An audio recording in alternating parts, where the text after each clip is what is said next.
ம் அப்ப அதெல்லாம் நம்ம பின்பற்றாம அந்த எண்ணங்களை நம்ம ஒருநிலைப்படுத்தி, மனநிலை ஒருநிலைப்படுத்தி, இறை சிந்தனையில நம்ம இருந்துகிட்டு கொடுக்கக்கூடிய மந்திரத்தை துதிப்பாடி பிரார்த்தனை பண்ணும் போது நிச்சயமா நம்ம ஜெயிக்க முடியும். நீங்க பெரிய நன்மை அடையலாம் கூட சின்ன சின்ன விஷயங்களை எல்லாரும் நன்மை அடைஞ்சவங்க தான். இதுல பெரிய நன்மைன்னா மகாதாய் தான். அவ வயசுக்கு தகுதிக்கு மீறின நன்மை அடைஞ்சவ மகா. சரியா? மத்த உங்களுக்கெல்லாம் உங்களுக்கு பெரிய எப்படி சொல்றது, என்ன கேட்டா அது பெருசுன்னு தான் சொல்லுவேன். நீ என்ன செஞ்சு சாதிச்சு போய் பாக்கியாத உறங்கிட்டாளா அவ சொல்லுவா, நீங்க என்ன பெரிய சாதிச்சு புடி கிழிச்சிட்டிய, உங்களுக்கு தாத்தா சாமி சும்மா கொடுத்துக்கிட்டு இருக்காருன்னு அப்பா. அந்த மாதிரி நீங்க என்ன கிழிச்சிட்டீங்க, உங்களுக்கு இந்த சாதனையை ஓசில வாங்கிட்டு போனது தானே.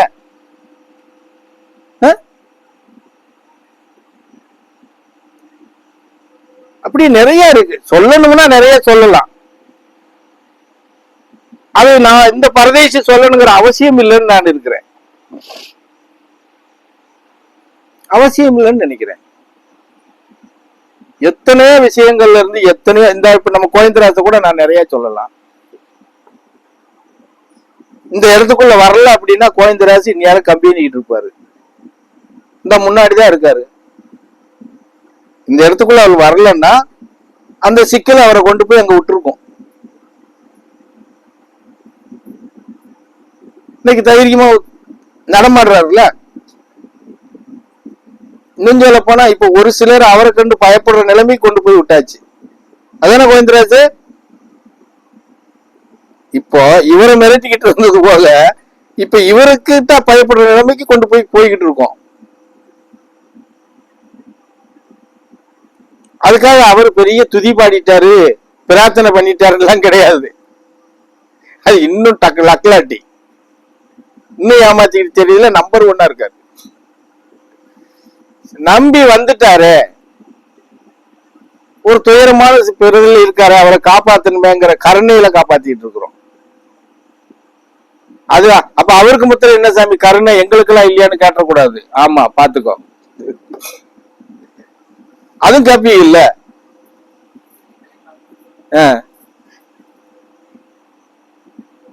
புரிஞ்சுக்கோங்க, கொஞ்சமாவது புரிஞ்சுக்கோங்க. புரிஞ்சுக்கிட்டு கொடுக்கக்கூடிய சித்தாந்த ரீதியான கொடுக்கக்கூடிய உபதேசத்தை நீங்க உள்வாங்கி அதை நீங்க நடைமுறைப்படுத்திக்கிட்டால் மாத்திரம்தான் நீங்க ஜெயிக்க முடியும். சும்மா எங்களுக்கு ஆசி வழங்குங்க, ஆதரவு கொடுங்க அப்படின்னா என்ன வேணா ஒரு மாசம் கழிச்சோட 2 மாங்காயை பிடிங்கி தரேன், அது நல்லா பூ பூத்துக்கிட்டு காய்ச்சிரும். ஏற்கனவே காய்ச்சிருக்கு, நேரம் விட்டுருந்தா எல்லாம் பிடிங்கி குழம்புல வெட்டி போட்டிருப்பீங்க, தொடக்கூடாதுன்னு சொன்னதுனால விட்டுருக்கீங்க இல்லையா? அப்படித்தான்ப்பா நம்ம கஷ்டம் இருக்குமா, எல்லாருக்கும் உண்டு. மனிதனா பிறந்தவங்களுக்கு இந்த பிரபஞ்சத்துல நீ பெரிய பல கோடிக்கு அதிபதியா இருந்தாலும் வீட்டுக்குள்ள போனா ஒரு சஞ்சலம் இருக்கும். இந்த ஏரியாவில் இருக்கிறவங்களுக்கு நான் ஒண்ணு சொல்றேன், இந்த கொஞ்சம் பேருக்கு தெரியும். சரியா? இந்த பக்கத்துல இருக்கிற சத்திரப்பேட்டியில ராஜேந்திரனா பெரிய முதலாளி. சரியா? பெரிய முதலாளி, நம்பர் 1 பணக்காரன் அந்த ஊர்ல. அவர் வீட்டுக்குள்ள போனா என்ன கெதி தெரியுமா? ஒரு டம்ளர் டீ குடுக்கறதுக்கு நாதி கிடையாது. வெளியில வந்தா பெரிய ராஜேந்திரமணி ஒரு பேரு, வெளியில வந்தா பெரிய முதலாளி. வெளியில அவரை பார்த்து பல ஆயிரக்கணக்கான பேர் வணக்கம் போடுற இடத்துல இருக்காங்க. ஆனா வீட்டுக்குள்ள போனா அவர் நிலைமை என்ன தெரியுமா? அப்படி எல்லாருக்குமே வாழ்க்கையில பிரச்சனைகள் இருக்கத்தான் செய்யும். புரிஞ்சவர சொல்றது, அவன் தகுதிக்கு தகுந்த மாதிரி இருக்கும். அதை நிவர்த்தனை அடைய முடியுமானா அடைய முடியும். அதே ராஜேந்திரமணி நம்ம இங்க வந்த புதுசுல பல முறை வந்தாங்க. பிரச்சனைக்கு முடிவு கட்டலாம், இங்க இது எல்லாமே நாங்களே செஞ்சுதாரோம் சாமி அப்படின்னு சொன்னாங்க. நம்ம அனுமதிக்கல. உன்னுடைய கர்மாவும் பாவத்தையும் கொண்டாந்து இங்கே இறக்கிட்டா உன்னைய காப்பாத்துறதுக்கும் என்னைய காப்பாத்துறதுக்கும் எனக்கு நேரம் சரியா போகும். ஒண்ணுமில்லாத அப்பாவி மக்களை காப்பாத்துறதுக்கு எனக்கு டைம் இருக்காது. கையெடுத்து கும்பிட்டோம், போயிறியா, உன் காசு ஒரு ரூபா காசு கூட இந்த இடத்துக்குள்ள உழுவக்கூடாது அப்படின்னு நாம திருப்பி அனுப்பிச்சோம். அதே மாதிரி ராஜபாளையத்துல இருந்து என்ன விநாயக மாப்பிள்ளையா, மாப்பிள்ளை விநாயகமா, மாப்பிள்ளை விநாயகம், அவரு 3 மாசம் அலைஞ்சாரு. நாங்க அதை செஞ்சு தரோம் சாமி, இதை செஞ்சு தரோம் சாமின்னு சொல்லி.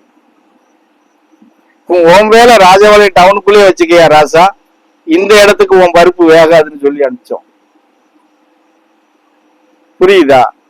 இந்த இடம் பாமர மக்களுக்கும் ஏழ்மையான மக்களுக்கும் அப்பாவிகளுக்குமான உகந்த இடம். இது பெருமிதத்துக்கும் கௌரவத்துக்கும் சரியா வந்து சேவை செய்யக்கூடியவங்களுக்கு இந்த இடம் அனுமதிக்காதீங்க. அது யாரா இருந்தாலும் சரி. ஏன்னா என்னோட பகவான் கணக்கம்பெட்டியார், என் சாமி, என் குருநாதர், அந்த அடிப்படையில தான் இவனுக்கு கத்து கொடுத்துருக்காரு தவிர யாரு வேணாலும் கூப்பிட்டு நிக்க வச்சு நீ கும்மாளம் போடுறான்னு சொல்லி கத்து கொடுக்கல. அது சரியான நிலைப்பாடும் இருக்காது, ஆன்மீக பயணமாவும் இருக்காது. புரியுதா நான் சொல்றது? இப்ப நிறைய நீங்க கேள்விப்பட்டிருக்கிறீங்க இல்லையா? இப்ப கோயம்புத்தூர்ல கூட அந்த ஒருத்தர் கும்மாளம் போட்டுக்கிட்டு தர்றான். அவங்ககிட்ட யாராவது பாமர மக்கள் பக்கத்துல போய் நிக்க முடியுமா, பேச முடியுமா? கொஞ்ச நாள் நித்யானந்த ஆட்டம் போட்டுக்கிட்டு தெரிஞ்சாரு. அவர்கிட்ட யாராவது பக்கத்துல போய் பேச முடிஞ்சதா, நிக்க முடிஞ்சதா? இங்க எப்படி உட்கார்ந்துட்டு இருக்கீங்க?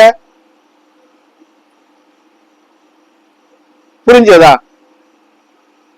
அதுதான் கணக்கம்பெட்டியாரோட வழியில நடக்கக்கூடிய பயணம் பண்ணக்கூடியவங்க, அவர் வழி நடத்தக்கூடிய பிள்ளைகள் யாரா இருந்தாலும் இப்படிதான் இருப்பாங்க. அவரோட எண்ணமும் அதுதான், அவர் ஆசையும் அதுதான். புரிஞ்சதா?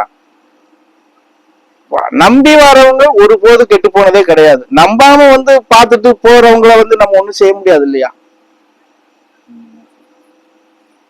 ஒருவேளை வந்து பூஜை நேரத்துல வந்து பூஜையில கலந்துட்டு போறவனுக்கும் மாரியம்மன் கோயிலையோ முருகன் கோயிலையோ கும்பிடுறதுக்கும் வித்தியாசம் இருக்கு இல்லையா? அதுதானே நல்ல முறையா உட்கார்ந்து பிரார்த்தனை பண்ணி தன் குறைய கொட்டி தீர்த்தா தானே அந்த குறை என்னன்னு நிவர்த்தனையாகவும் செய்யும். பூஜை நடக்கிறதுல சாமியை கும்பிடுறோமோ இல்லையோ, பூஜை எப்படி பண்றாங்கன்னு பார்த்துட்டு போறது.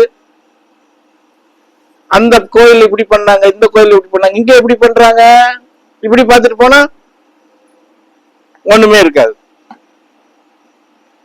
அதுக்காக நம்ம ஒண்ணும் வருத்தப்பட போறது இல்லை இல்லையா?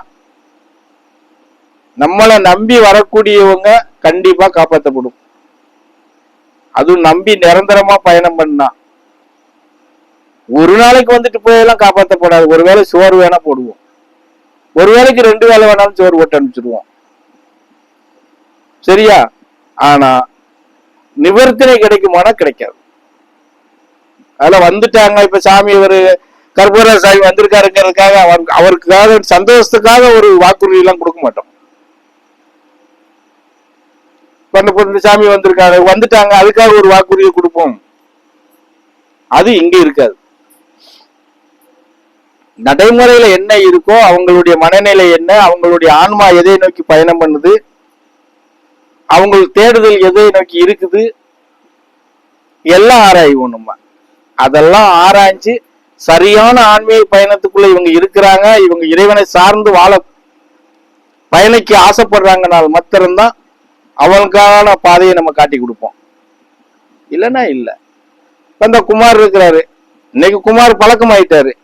முத வந்தப்ப அவர் யாருன்னு தெரியுமா நமக்கு? அவர் ஆன்மாவை நம்ம பரிசீலனை பண்ணி பார்க்கும். அவர் ஆன்மா ஒரு விதமா இருக்கு, இவர் ஒரு விதமா இருக்காரு. உட்கார்றான், அவனுக்கு போதிக்க வேண்டியதை போதிச்சு, சொல்ல வேண்டியதை சொல்லி இப்ப இந்த குடும்பத்தோட சந்தோஷமா வாழ்ந்துட்டு இருக்காரு. அதானே உண்மை. நம்ம ஆன்மாவை பாக்குறவங்க மனுஷனை பாக்குறவங்க கிடையாது. நமக்கு தேவை ஆன்மா தான். ஆன்மா என்ன நிலையில இருக்கு, இந்த மனுஷனுக்கும் ஆன்மாவுக்கும் சம்பந்தம் எப்படி இருக்கு, அதை பிரிச்சு பாக்குறவங்க நம்ம. அப்படி பிரிச்சு பார்த்துதான் நம்ம ஒவ்வொருத்தரும் கையில் எடுத்து இன்னைக்கு பயணம் பண்ண வைக்கிறோம். அதுல ஒரு சிலர் நம்பி பயணம் பண்ணலாம், ஒரு சிலர் நம்பாம போயிடலாம். அதுக்காக அவங்க வீட்டுல போய் நம்ம உடுக்க அடிச்சா கூப்பிட முடியும்? கூப்பிட முடியாது. சரியா? நம்ம வரக்கூடியவங்க என்ன சொல்றோம், எங்களை பொறுத்தவரை நீ உன்னுடைய நோயா இருக்கலாம், குடும்ப பிரச்சனையா இருக்கலாம், பிள்ளைகளுக்கு பிரச்சனையா இருக்கலாம், அதுக்கான உண்டான தீர்வை தேடுறதுக்கு என்ன வழிமுறையை சொல்லி கொடுக்குறோம். தேடி நீ பயணம் பண்ணு, அப்பதான் ஜெயிக்க முடியும். உன் பிரச்சனையை நான் தீர்த்து வச்சிருன்னு வந்தீங்கன்னா அது ஏமாளித்தனம். தீர்த்து வைக்க மாட்டோம், தீர்த்து வைக்கவும் கூடாது. உன் பிரச்சனைக்காக நீ கஷ்டப்பட்டாதான் அதனுடைய அருமை உனக்கு தெரியும். இதுக்காக நம்ம எவ்வளவு கஷ்டப்பட்டோம், எவ்வளவு நாள் அலைஞ்சோம், எப்படியெல்லாம் நைட்டும் பகலும் பிரார்த்தனை பண்ணணும், தூக்கத்தை தியாகம் பண்ணணும், சாப்பாட்டை தியாகம் பண்ணணும், அது இருக்கணும்ல. அது இருந்தாதான் நீ பெற்ற நன்மைய அடுத்து அது கீழே உழுகாம நீ காப்பாத்திக்கிடுவ. இல்லைன்னா காப்பாற்ற மாட்டேன். அப்படி ஒரு எண்ணத்துக்கு நம்ம வந்துருவோம். அதனாலதான் நம்ம தீர்க்கமா சொல்றோம், அந்த நிலைப்பாட்டுல வந்த உடனே ஒரு தீர்வுன்னு நீ எதிர்பார்த்தீங்கன்னா அது இங்க இல்ல, அது இங்க கிடைக்காது அப்படின்னு சொல்றது காரணமே அதுதான். அப்படி போன உடனே எந்த ஊர்ல இப்ப என்ன கேட்டா 10 வருஷம் 15 வருஷம் 20 வருஷம் திருச்செந்தூருக்கு போறாங்க, பழனிக்கு காவடி எடுக்காங்க, ஐயப்பன் கோயிலுக்கு போறாங்க. எத்தனை பேர் கோடீஸ்வரன் ஆயிட்டாங்க சொல்லு பாப்போம். கடங்காரங்களா இருக்காங்க. புரியுதா? இந்த பரதேசியை நம்பி வந்தவங்களை, கடங்காரங்களா இருந்தவங்களை கடன்ல இருந்து மீட்டெடுத்து கடனே வாங்காதன்னு சொல்லி கொடுத்து பயணம் பண்ண வைக்கிறோம். கடன் வாங்காம நீ வாழ கத்துக்கோன்னு சொல்லி கத்து கொடுக்குறோம். கடன் வாங்கினவங்க தான் பிழைக்கிறாங்க, கடன் வாங்காதவங்க செத்து போனாங்களா என்ன? நல்லா தானே இருக்காங்க எல்லாரும். புரிஞ்சதா?